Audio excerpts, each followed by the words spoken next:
Okay, well, a very good afternoon, or good morning, or good evening to you, wherever you are in the world. Welcome to this LSE Festival 2021 event entitled How Can Policymakers Use Behavioural Science? My name's Tony Travers. I'm a professor in the School of Public Policy at the LSE, and I'm very glad indeed to be here this afternoon with among a number of my distinguished colleagues to consider this highly topical event. I'll say no more at the beginning before I introduce my speakers than there has clearly been an enormous uptick in interest in the way in which public policy and indeed government is influenced by behavioural science in recent years. And against that backdrop, it's worth considering, I think, particularly in the light of the COVID-19 pandemic, how far government can use behavioural science in an attempt to perhaps convince members of the public things are good for them, or if they're mistrustful of public policy, find ways of encouraging them to change their behaviour. But I think all of that has to be seen against the backdrop of not only harnessing individuals' best interest, or individuals using the state and others to influence the way individuals behave, but also I think it requires giving the public a greater understanding myself of the trade-offs which lie behind all public policy. And I'm sure we'll get into a number of these issues today. But just a little bit from me. I think it's a fascinating subject. I'm very glad to be here to chair. Now, our speakers are Teresa Almeida, who is Research Officer in Behavioural Science at the Inclusion Initiative at LSE, Paul Dolan, who's Professor of Behavioural Science at the LSE, Julian Grande, Professor of Social Policy at the LSE, and Grace Lordan, who's Associate Professor in Behavioural Science at LSE. It's an LSE Festival, you get the message.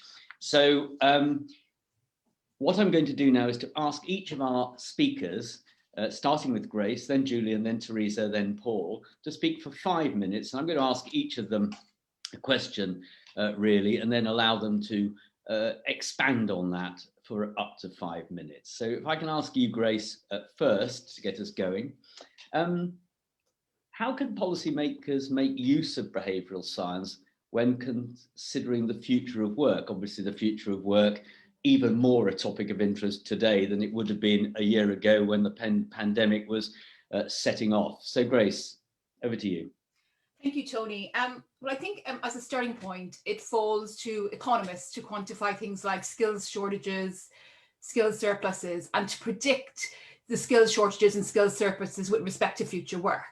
And I think knowing this will allow policymakers consider how to get people the skills they need to secure work that allows a decent standard of living, thinking both in terms of the stock of skills and the flow of skills. But then I think that there's a big role for behavioural scientists to ensure that people actually enter courses that contain in-demand skills, or at least that they're getting the information and the message that they are there, so they are making a conscious decision to actually avoid them. And I think it's also for behavioural scientists to think about people's happiness during this training. So while people might be incredibly happy in the moment training to be a hairdresser or a philosopher here at the LSE, the job prospects, which means basically getting a job directly related to the qualification, are much lower than somebody who trains to be a paramedic or trains to be an economist. And I think if we can model these happiness trade-offs and give the information to people ahead of time using messengers, then they can make better decisions. So I see policymakers, if they're working with behavioural scientists, taking much more seriously breaking down these information barriers that people tend to have.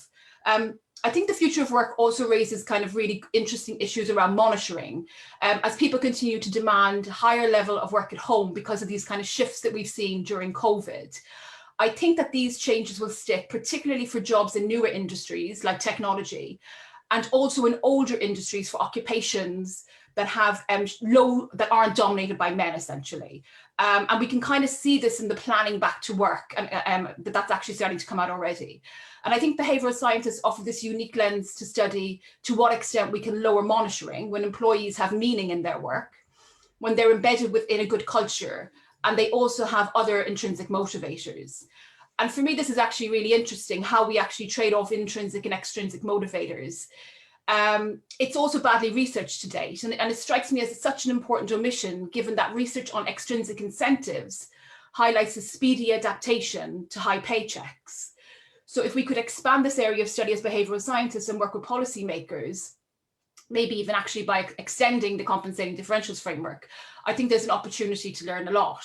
I think finally, behavioural scientists really have a role in helping policymakers understand how individuals form preferences over occupations. You know, I'm a woman who studied computer science, and I would love to see more girls pursuing this degree, not because you're happy while you're studying computer science, and not because they'll end up in a job of computer science, but because of the doors that it actually opens relative to other qualifications. And I'd like behavioural scientists to help policymakers understand how differential time preference stops people from poorer backgrounds going to university, and how this can be overcome through readdressing costs and benefits in the present day. And finally, I think behavioural scientists can help policymakers better understand what goes wrong for underrepresented groups in general when they do enter jobs that don't have people like them. And I think this will actually help ensure that they stay and that they progress. And I really think that our biggest mistake in the future of work is that if we set things up that continue with the kind of exclusion trends of the past, so moving towards inclusion. So I'll leave it there and leave it to the audience to ask me any question they want. As you've been admirably brief, can I ask you one before we move on? Which is, I absolutely get the point you're making, but I suppose looking into a very radically changing labour market, I mean, it was already changing before the pandemic. It's now going to change very radically indeed. I suppose it puts an onus not only on delivering the kind of understandings, therefore potential benefits to those who would, you know, be influenced by in the way you've described, but in a sense on the part of those who are trying to use behavioural science to understand where the market economy is going. I think is the big challenge at the moment, isn't it? Because we're, you know, the whole range of jobs, I'm not entirely certain we do know. I agree with you, Troy. So I think it's impossible to predict the future, and it's impossible to predict what the new jobs are going to be. And I think in some extent there might be new skills that will emerge that we don't know yet. But I think what is very possible is to look to see what skills are actually in decline and what have been declining in value for a long time. So we stop investing in those. So we won't be able to get the full piece of the puzzle, but I'll give you kind of a really good example. Some work came across my desk recently that really separates technology skills into what we call legacy technology skills, people who are learning technology, people who are learning SQL and Java, to new technology skills, so people who are learning how to code in Python, and really shows a huge wage premium for the people who are trying to code, who are learning how to code in Python. And I think actually understanding those trends so that we stop over investing, which we still are, in teaching people how to do SQL coding and how to look at Java, and that we open our minds to increasing the level of people who are going through Python, is something that I can safely say is worth doing now. And I think if we keep auditing that in that respect, then we're never going to be over investing too much in skills that are in decline. So I hear it a lot when we talk about the future of work. We either can do it or can't do it. And I think it's a grey area. There's somewhere in the middle. Okay, great. And before I just hand on to, thanks for that, Grace, hand on to Julian, just I need to say, in the best traditions of modern-ish technology, there is a Twitter handle for this, if hashtag LSE Festival. So if you want to tweet about it, feel free. Julian, how can policymakers use behavioural science to help under 25s as the group most negatively affected by the COVID pandemic in terms of health, wealth and happiness? It's clear that not only in terms of job loss, but job opportunities lost right across the labour market for people, whether they're graduates or not, have been profoundly affected. So how can policymakers use behavioural science to help them? Well, thank you, Tony, and thank you for asking this question, because I do think that in all the debates and discussions about COVID-19, not enough attention has been paid to young adults, the situation of people aged between 18 and 25. I mean, of course, they've not been affected as badly in terms of health as the older members of the population, but they have probably suffered more in just about every other respect from the pandemic. The more of them have dropped out of employment than any other group. They've also suffered the highest redundancy rates. and they're disproportionately represented in the furlough scheme. So when that stops, again, we'll see another wave, I think, of youth unemployment. But it isn't only the unemployed that I want to think about. It's the self-employed, or the youth who wish to start up. Behavioural science has told us a lot about the importance of intrinsic motivation. And it's very important, and that intrinsic motivation has essentially been stifled by the COVID-19, and I suspect will be stifled by the recovery too. I think the recovery is going to go a set of conventional measures that will lead to a rather slow increase in conventional employment, or the kind of employment that Grace has just been talking about, but not a great wave of new startups and self-employed. So I'm rather keen to encourage that as our next step forward. Now, how do we do that? Well, there is one area where we've learned quite a lot in recent years about, and that's the importance of capital. We live in a capitalist society, so it's not surprising that capital is important. But one of the things that a few years ago, behavioural scientists found was that the ownership of small amounts of capital at a young age can make an enormous difference to people's subsequent lives. It turns out that people who have these small amounts of capital, £3,000, £5,000, not enormous amounts, at the age of 21, have better outcomes throughout their lives, not only in the obvious sense of having more self-employed, more savings, but they show up with higher incomes and even in quite social factors like better marital stability. And this is after you've taken account of all other factors like education and income and even personality type. So what to do?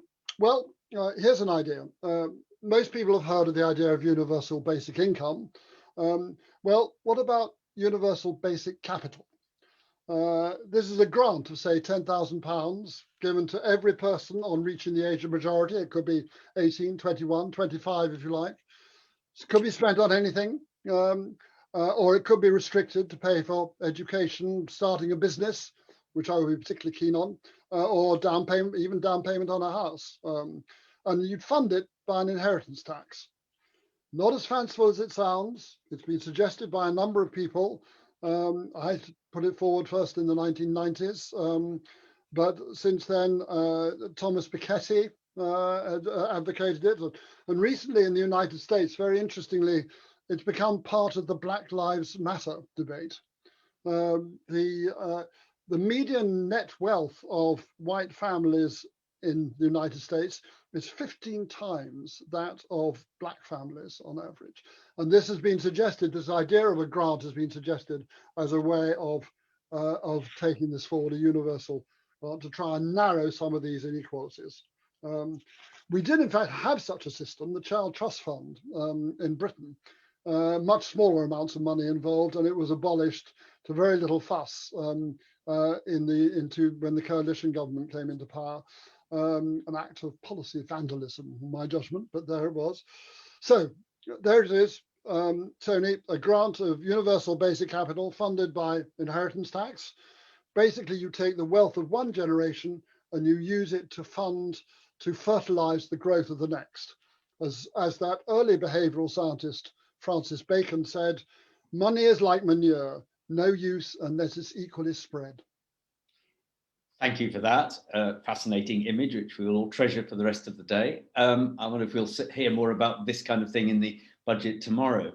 Can you give us a sense, Julian, as to what level of inheritance tax, or any kind of tax on those who've got wealth, you would imagine that it would? I mean, scale of tax. I mean, I'm not in detail. Is it a big slug of inheritance, or a sort of medium-sized to smaller slug? Well, it would raise about 6 billion. We need about £6 billion every year. So now I don't have the figures immediately at No. hand for inheritance tax, so I think it's around 15 billion. Okay. It raises. So the amounts that involve, no, it's not as much as that. It's not as much as that. But it's not. It's an order of magnitude issue. It's not a. It doesn't mean that, in a sense, all inheritance has to be taxed. It's just an increase in a tax that already exists. No, nothing like 100% inheritance taxes or whatever. Okay. No, nothing like that. No. Okay, great. Okay, thank you ever so much for that, Teresa. Are there lessons from behavioural science on individual differences that policymakers should pay attention to? Thank you, Tony. Yeah, I think that's a very interesting question, and there's probably two parts to it. I think the first part is, what lessons do we have from behavioural science now? And I mean, we're obviously living through unprecedented times, and it's going to be quite a long time before we fully understand the economic, social, and health consequences of the pandemic. But what we do know at the moment is the importance of looking at the individual level. And when we do this, when we get to this level of granularity, we really do reveal that inequalities are a combination and a culmination of factors before and during the pandemic that have led to kind of the outcomes that we're seeing now. I think, as Manoush Shafiq said yesterday in her event, which was really interesting, COVID has kind of been this revealer of the inequalities in our society. And kind of to give you a couple of examples of the role in behavioral science here, I want to start by talking about what Julian just said around the young people's outcomes. And our own research at the Inclusion Initiative has also shown that under 25s, are more disproportionately impacted in terms of unemployment, redundancies, etc. But this is not a homogeneous group. So actually, when we start breaking this down in terms of the intersection of age with ethnicity, with gender, with geographical location, we kind of get a different and disparate picture of what's going on. We found, for example, in our research here that young Black workers were the most affected group. There was a really interesting study that was published last week by King's, which was the most kind of comprehensive analysis of British attitudes. And I want to say that the positive news here is that they found that the public is generally aware and concerned about inequalities now in a way that's kind of been growing. And especially things like geographical and income inequalities are something that people are concerned about. But at the same time, gender and ethnicity are things that are less of a priority in people's minds at the moment. And I mean, behavioral science would talk about saliency and the availability bias as potential reasons for this. But the reality is that these problems are the ones that in behavioral science and also economics research, we're finding are things that really need to be tackled. I think as a second example, we can talk about vaccine uptake. So we know that those who are more likely to suffer from COVID are now being left behind in terms of vaccination. And behavioral science has shown that the personal determinants, so the characteristics of the individual and how they deal with those decisions really impact how we tackle it. So there can't be a catch-all strategy for vaccination. So dealing with complacency is very different from dealing with lack of access. And something that has been talked a lot about is this idea of social proof. So having, someone who's a leader sharing accurate information, which makes sense and it works, but it's very much related to the trust that we put into those authority figures. So if there's a lot of misinformation, if there's a lot of mistrust, then those types of messages won't be as effective.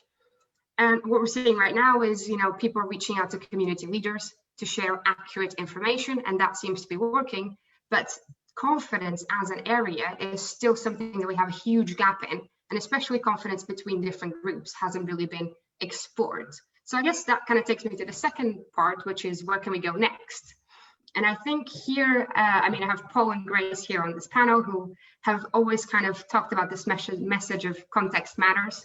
And I think hopefully in behavioral science, we're in a position to go a step further now and say, context matters, but individual differences and social determinants really matter as well. Whilst it is important to have kind of something that works for the average, have a specific policy targeting a specific group might work best for the ones that are more likely to be affected positively or negatively by the current circumstances. So I guess if I was to kind of give you a take-home message, I would say that we really need to start getting a lot more high-powered, high-quality studies that look into ethnicity, gender, geographical location, but more importantly than that, also the intersection between the two.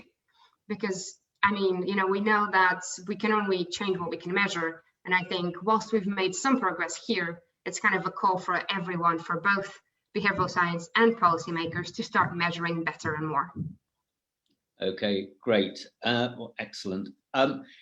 On the question of, I mean, given it's so topical and you've raised it, the issue of vaccination and the clear evidence, actually proved quite difficult to get data on this, but increasingly, well, we have data about differences in different parts of the population as the extent to which they have been vaccinated, aiming off for other factors. Slightly relates to something I think I said to Grace, which is that some level, the question of how behavioural science operates is, and you've mentioned this yourself, going to have to take account of those delivering the message as well as the message itself. That's what I think I've just heard you say. And I think that is an intriguing, and forgive me, it's new to me, it probably isn't new to any of you, sort of front in all of this, that it isn't simply what the use of behavioural science is, but who is using it and who owns it, presumably, is an important element in delivering the most effective outcomes. Is that what I've just heard?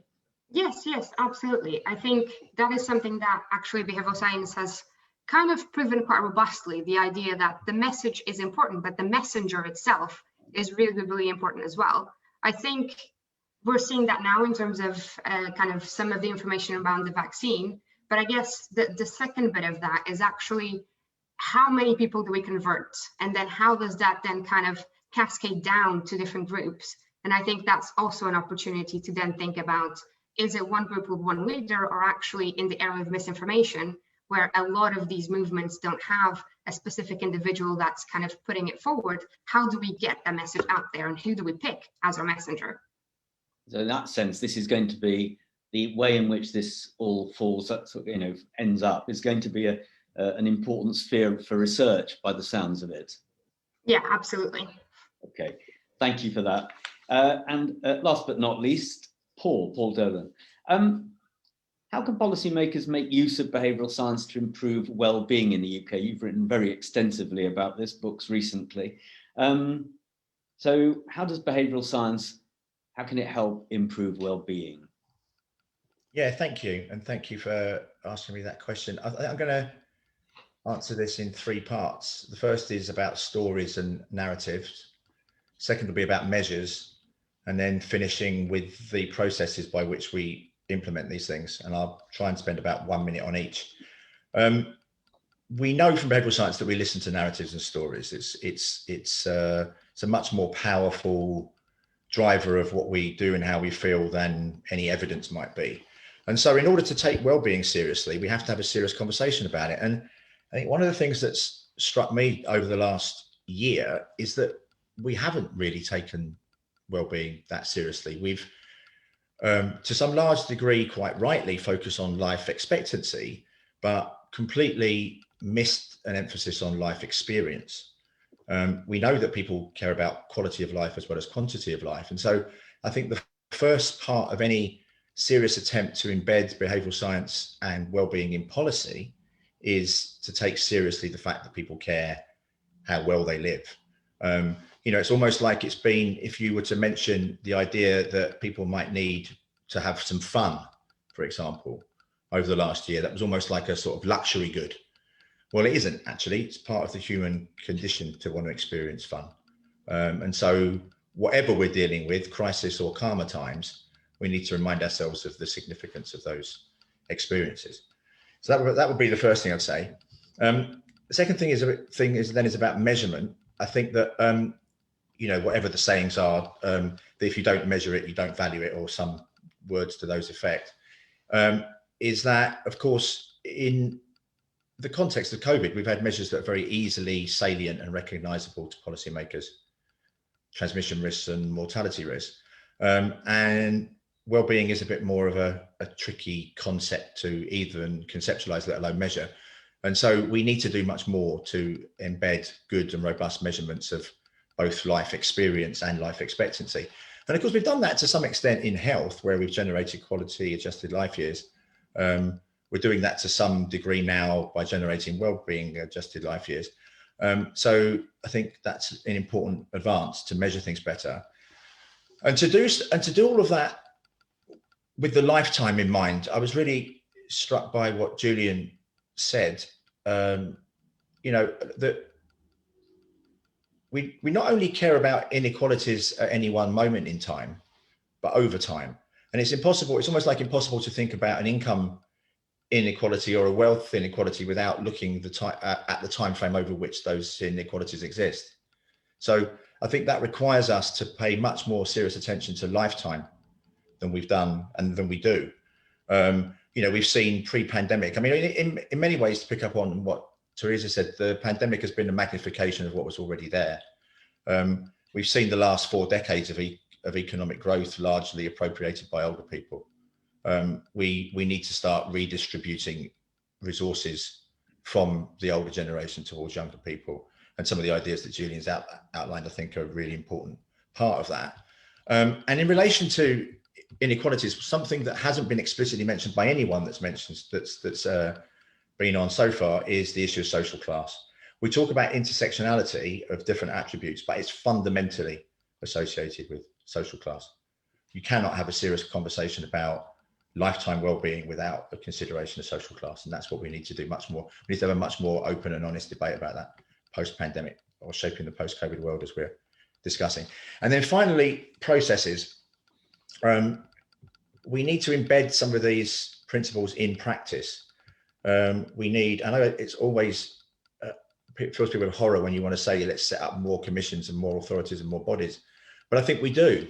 I think we've seen how effective in providing advice SAGE has been. We can have a separate conversation about the impact of that, but we've seen how these authorities and bodies can have a significant impact upon public policy. So I think we need a wellbeing impacts agency. We need a wellbeing commission. We need to properly engage with the public.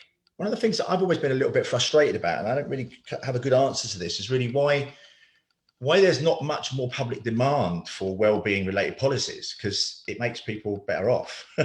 So there's something missing.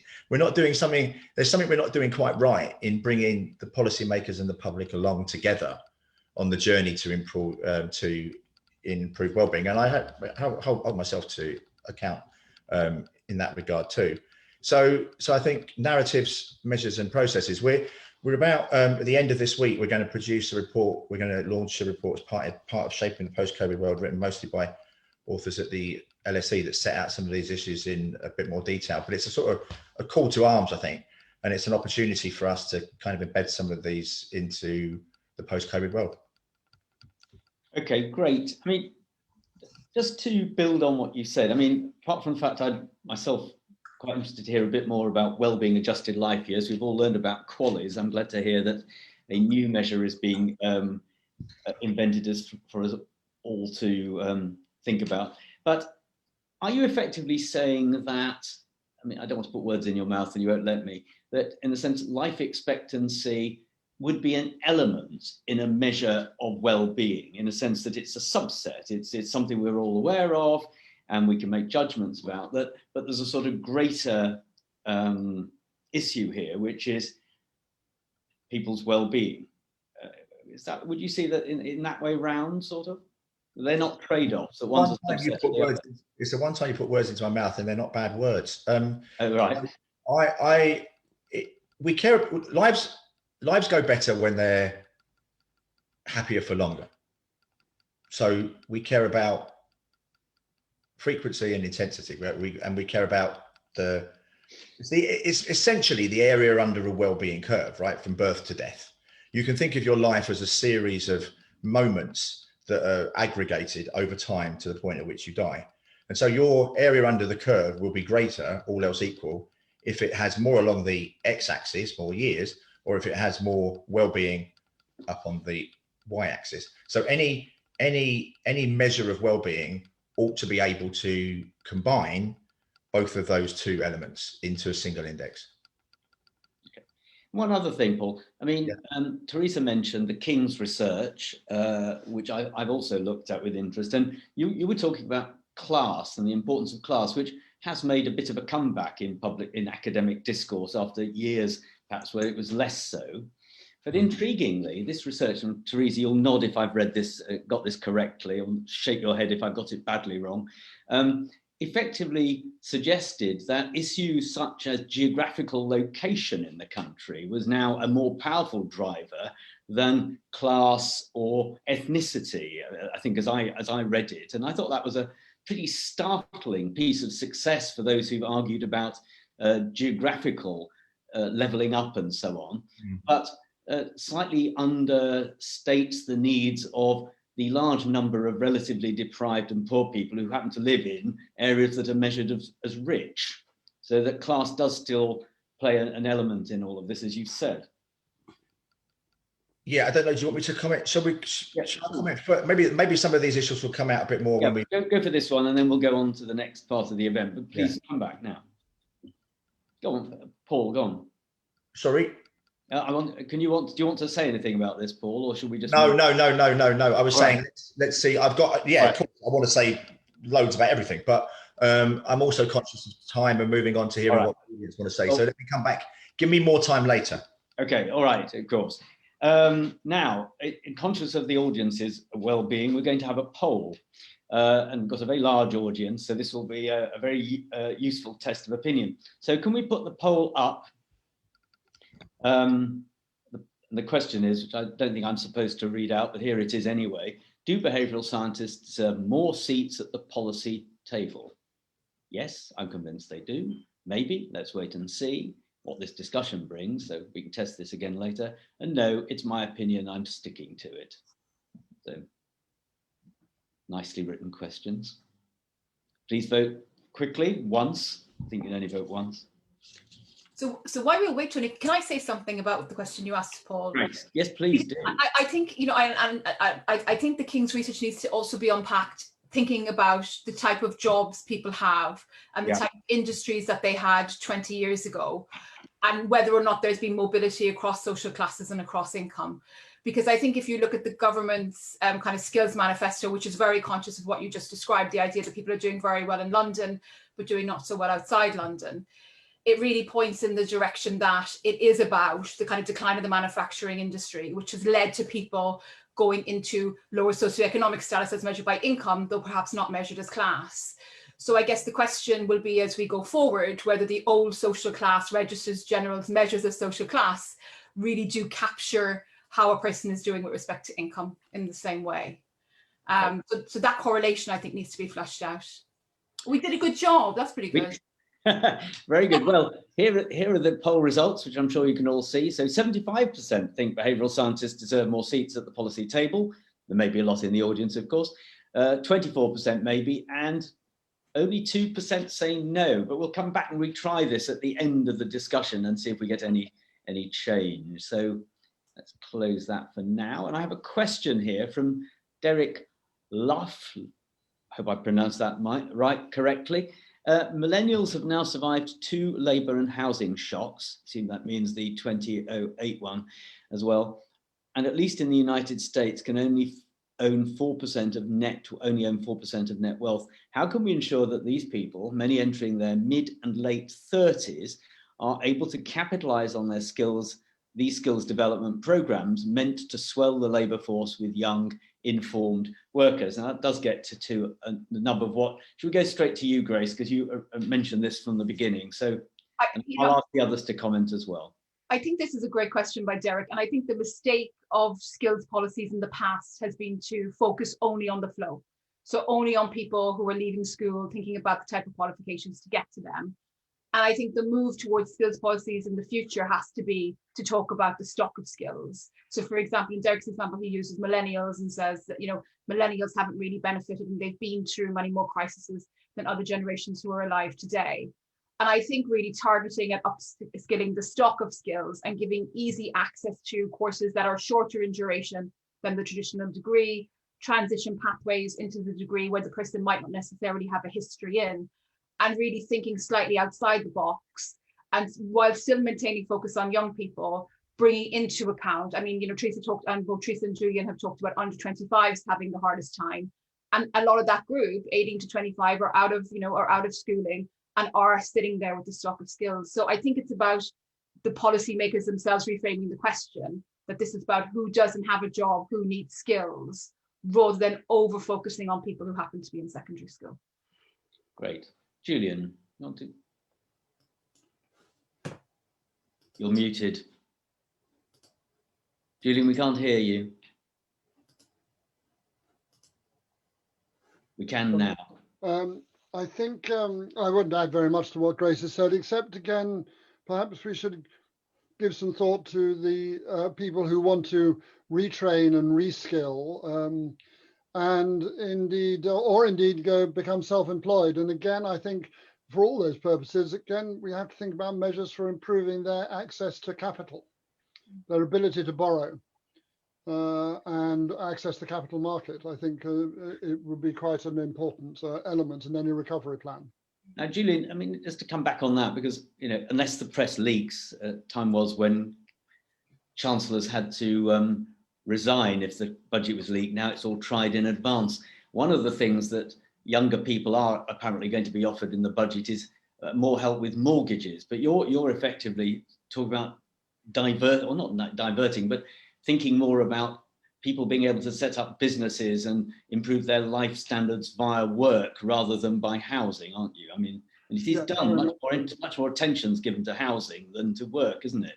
I never quite understand that. Yes, I mean, the housing market has been an engine of prosperity for the middle and upper classes over the past 20, 30 years. And I don't think it really needs any further stimulus. In fact, I think if anything, I think it should be, the correction should go the other way. So I'm very happy to see access to capital diverted from housing into small businesses.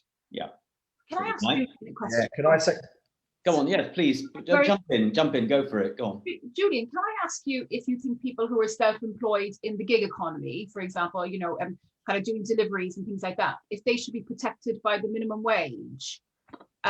Because at the moment they fall outside of it. And if you actually look at their earnings, it can be somewhere between 20 and 50% lower than the minimum wage. So do you think that there's a role for policy there, or do you just believe in these transfers to allow people to grow their business?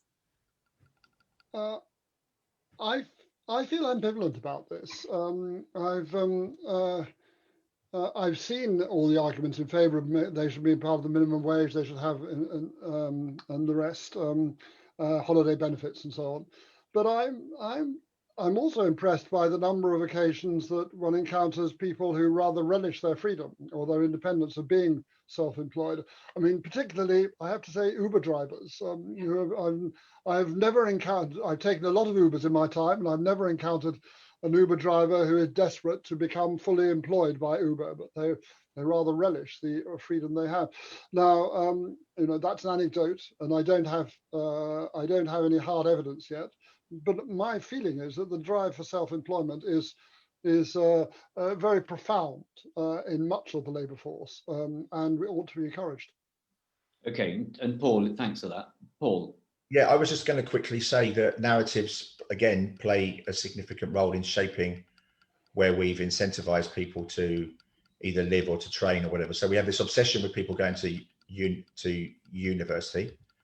We've tried to increase the numbers of people going into higher education, as if the 11 plus has now been moved up to 18. You either go to university and you're a success, or you don't go and you're a failure. This is an opportunity to recast that story and to, again, place greater emphasis on training, apprenticeships. It really frustrates me when we have this conversation about universities, and I know we're all at the LSE, so it's a bit ironic that I'm saying this. We're obsessed with the 50% that go, and with very little attention paid to those that don't. And through that life course, and not just at 18. And the second, in relation to home ownership, again, it's become a story that's what we all ought to be aspiring to. We're not going to change that, and we're not going to change those ambitions unless we recast the story around it. a lot of the well-being benefits that come from home ownership is when are actually when if other people don't own their own homes. So there's a massive comparison effect that takes place there, as there is with everything. We've had this arms race that it's the expectation that everyone gets onto the property ladder. So I'm with Julian completely, a refocusing of the support away from mortgages towards capital for work. And the tragedy of the post-school FE type distance skills discussion is that, in a sense, a version of it's been going on at least since Harold Wilson, with an amazing lack of capacity to advance it, even though almost nobody's on the other side. It's a fascinating example. It's a lack of salience, I think, within the sort of cultural disconnect at the top of politics, just a lack of salience. Well, I think that's right, but it does play into the diversity piece again, and that it's not only diversity of characteristics that's important, it's additionally diversity of experience and perspective. And that's what's been sadly lacking at the top of policy making forever. Absolutely. Teresa, you were nodding, and I've left you out so far, which I didn't mean to. Would you want to add anything to this discussion before we move on to the next question? Yeah, I think I'll just add something very quickly. I think on Julian's points as well, in terms of self-employed and the gig economy, it's also important to think about uncertainty as something that people embrace. So some studies on millennials' kind of outcomes at the moment is that they have embraced this idea of uncertainty has become part of their identity. So taking that away, will that help or not? I don't think is kind of the right way of approaching it, but actually, what is the minimum level of security that we can give to everyone so that they have a job that is just getting them through the day? Because until we have that base level of society, I think we can't really talk about anything else. And then I just wanted to agree with Paul as well on the idea of who's making these decisions. If they all look the same, if everyone around the room agrees and sees everything from one perspective, we're not going to get very far. So I'm hoping that we not only get people from different social classes, different ethnicities, but also different ages to kind of understand how that impacts them and how they can help their own groups and everyone else. And a key to that, I think, is also that they're not encouraged to adapt, which happens in these rooms. So I think Paul actually mentioned this in the event that we did the last time, is that when people actually go into occupations or they go into particular positions, if they are the only person in the room, they then take on those people's viewpoints. So if I have a very different opinion and I'm around a table with you all today, and every time I say something different, you all tell me that I'm wrong, then I will probably either adapt to you or leave. And I think that dynamic for policymakers, embracing the idea that actually having those different voices, and we should encourage people to maintain those different perspectives, is a big hurdle, but I think it would pay dividends in the way that Teresa just described. I all of this, to me anyway, suggests the need for a greater willingness among leading politicians who have an access to voice to make these points, to sort of debate more of the trade-offs in a slightly more rational way, in order that people can think through how they feel about how they want to be encouraged to live their lives for the better. But that's for another event. Now, Sarah Day has asked, what does behavioural science tell us about why the UK population stuck to COVID rules at the beginning, but gradually lost interest in doing so? And I assume there's research on this. What does this teach policymakers about how to implement public health policies in future? Now, I know you've been writing about this, Paul. Do you want to have a first crack at that one? Oh, God. Okay. Well, actually observing compliance is very different to people's reports of it. So, yeah, I mean, I guess that's the first thing, is that there's not going to be a perfect association between those things. But insofar as people's reports say anything about what they're doing, we know, and this has been said, I won't be saying anything new in this, is that it's related considerably to degrees of trust in the policymakers and in the decisions that are being made. So we saw a massive dip in compliance when the whole Barnard Castle issue happened, and it sort of dipped and didn't quite return to pre-Barnard Castle levels. Those kinds of things are important. But the thing that I'm thinking about is this kind of dichotomy, and it's a polarization issue in a way. I suppose I didn't use this as an opportunity to plug my podcast that's going to be coming soon, but I will now do that, on polarization, the Duck Rabbit podcast coming your way soon.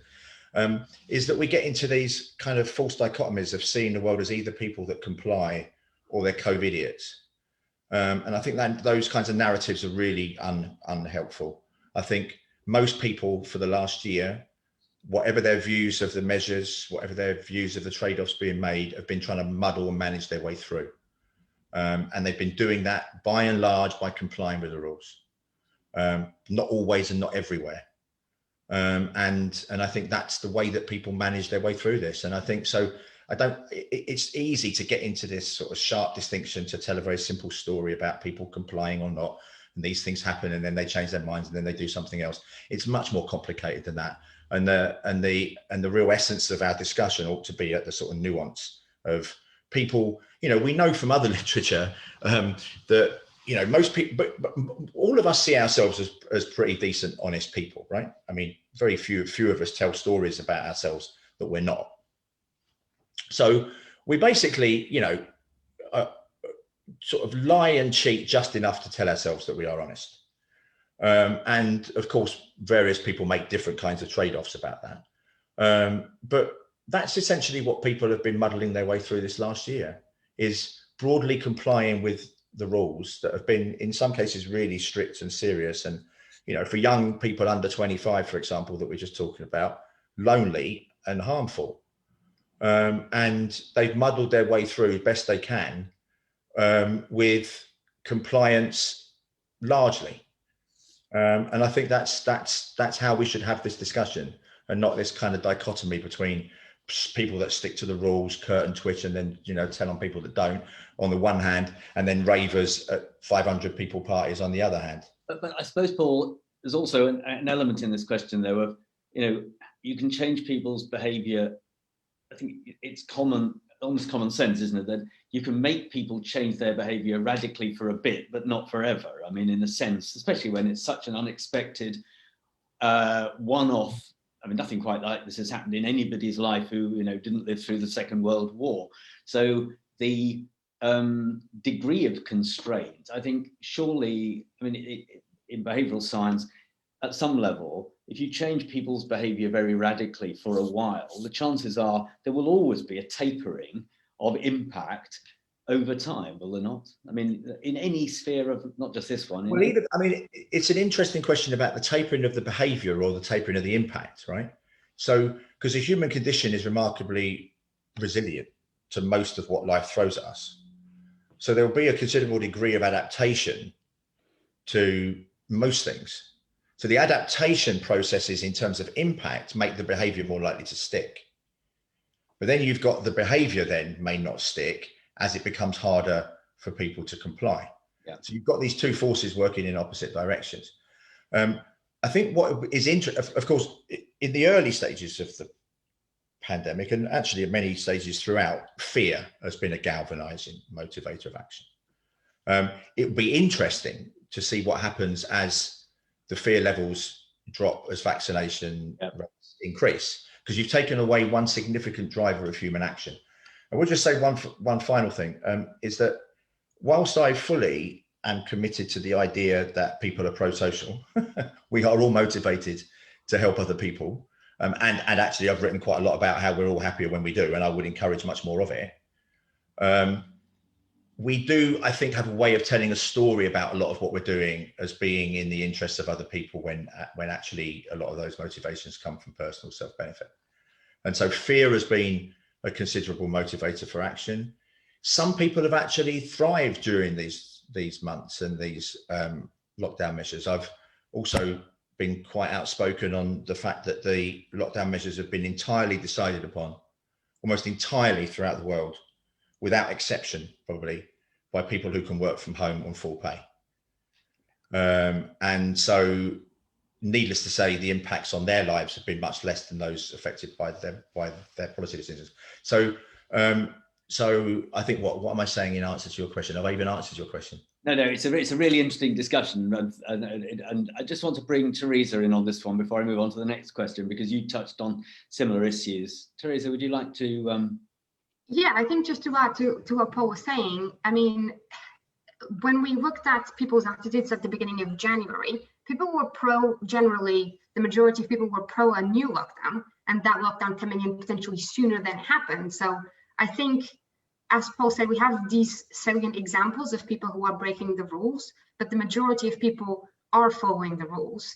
And it's probably, it's probably a combination of what stories are easier to be said and what stories stick to everyone's minds about these raves, when probably the majority of university students have not left their residency and actually have tried really hard to comply, even though the health impacts for them are obviously not as big as for older people. So I think empathy, as opposed to fear, could also be an interesting motivator for why people have continued to remain in lockdown, to continue changing their lives. And that message of protecting others, of, doing something, a personal sacrifice because it is for everyone else, has actually worked very well as well.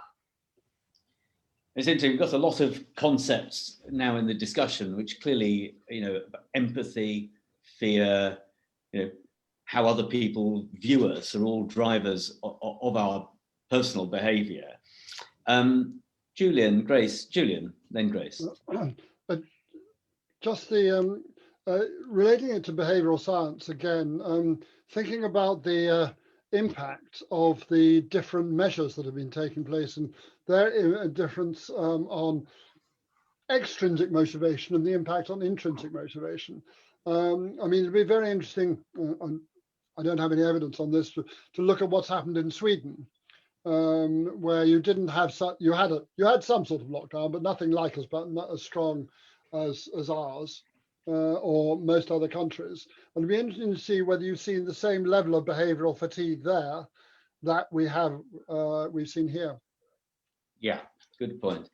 And of course, the measurement of behavioural fatigue is itself an interesting thing. You can feel fatigue, but whether you change your behaviour as a result of it is another matter. Grace. Yeah, I think just to emphasize the point on that we tend to think in binaries, even though that's not what happens. So people weren't compliers or not compliers. And this role of adaptation is really important. But I think Julian, Teresa and Paul covered everything that I want to say. Okay, let's move on to a question from Margot Webley. I think most people see the government as responsible for tangible things such as infrastructure, police, teachers, roads, etc. As well-being, on the other hand, is seen as the private responsibility of individuals. Now, how can we change this? Now, I think that you, Paul, and others at the LSE have spent or have started to try to change issues. How government thinks. Government, I think, itself thinks of itself in terms of building things and paying money to people, and that's what government thinks it does, and trying to control that. And only latterly, courtesy of individuals at the LSE and elsewhere, have they started, have had the Office for National Statistics, to measure other things. So how can we change it? I think we are changing it a bit, but let's begin again with you, Paul, because it's something you've written about. Well, everybody's written about here, but go for it. Yeah, thank you. And thank you for the question. I think language matters a lot. In the ONS questions that we wrote, the 4 wellbeing questions, there's a negatively framed one, which is about how anxious people feel.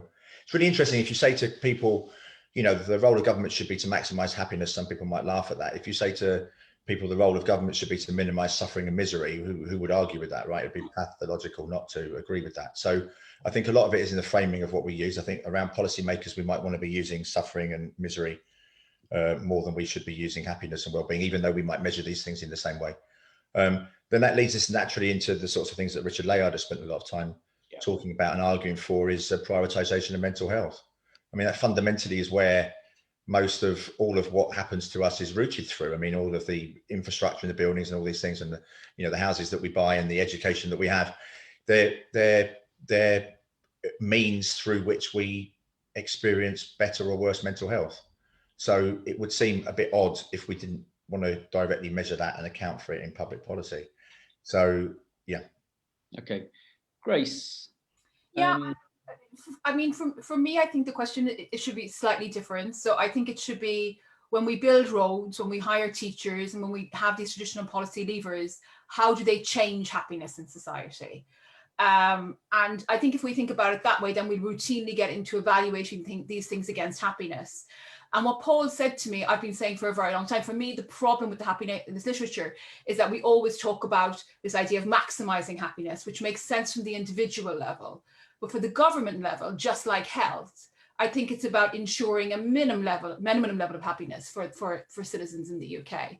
And the kind of reframing with things like misery and thinking about mental health then makes a lot of sense to me. And, you know, I did some work recently, which is coming out with Jonathan Gruber, Carol Popper and Rob Saunders, where we actually show that IAPT, which is something that Richard is heavily involved in to help people with depression and anxiety, which was rolled out across the UK, actually saves money in terms of hospitalization. So these things that we actually care about. And I think a lot of the problems is that we, as economists and behavioral scientists, we look at one thing. We have one outcome that we're interested in, and moving towards looking at more outcomes with the inclusion of happiness, I think is important, but with a minimum threshold guarantee, just like for my physical health. I think that's language that policymakers would prefer. Okay, thanks. And Teresa, I'm going to hold you for Julian because I've got one more question, which is, I think, aimed very directly at you, which I'm going to come to as the very final question. But Teresa, do you want to comment a little bit more on this issue?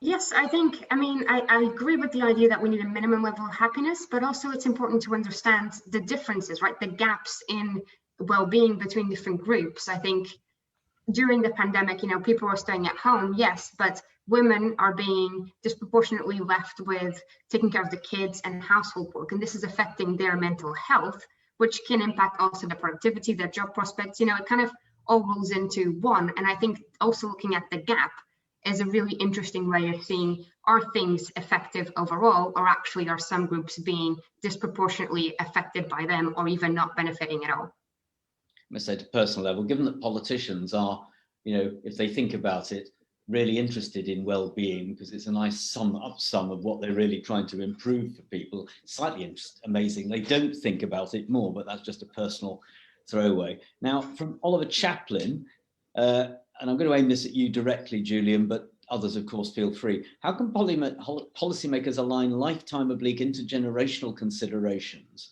with the short-term nature of the political cycle? Now, you've worked in government, I'm sure others here have, you know, Grace and others, but it's a great question, isn't it? Because we're talking, as ever, so many policy issues with the difference at the political timescale as compared with the need for a longer-term change to the way we do things. I think that's right. Only I had to say, then very briefly say, my own experience doesn't confirm it. I was very struck working in government, how long-term the people I was talking to, the people I was advising, thought. I mean, admittedly, at that time, it looked like Tony Blair was going to be with us forever. So maybe he had a kind of longer term view, but I can only say I was rather impressed to the extent to which the electoral cycle did not seem to significantly affect their longer term decisions. I know, but it may not have done that, but it sort of did kill off the baby bonds, as you discussed. I mean, the trouble is, one government of itself may think it's there forever, but we know they're not. And then you've got this sort of disruption as the next people take over, which does slightly bear out Oliver's point, doesn't it? Oh yes, well, clearly that is a problem. It would be nice, and it took us a long time to get consensus between governments over pension reform, for example, thinking about the longer term.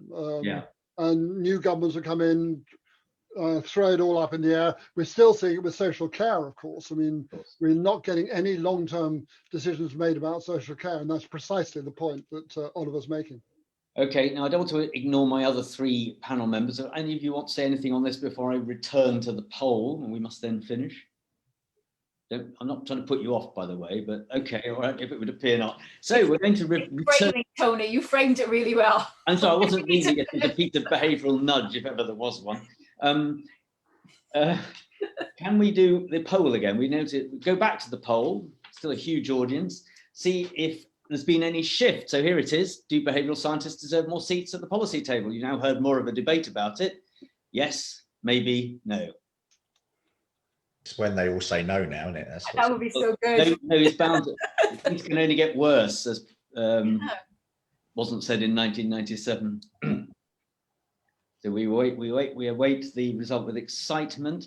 While we're awaiting the result, I'll just, in a very efficient way, thank Grace, Julian, Teresa, and Paul for their direct and very clear engagement in this complex hinterland issue. It's an hinterland between academic discipline and policy, which is for me, absolutely fascinating. So thank you, and thank our questioners. They've been great questions. And I also We should thank you for being such a fantastic chair, Tony. We should, but we won't. All right, then why spare some time?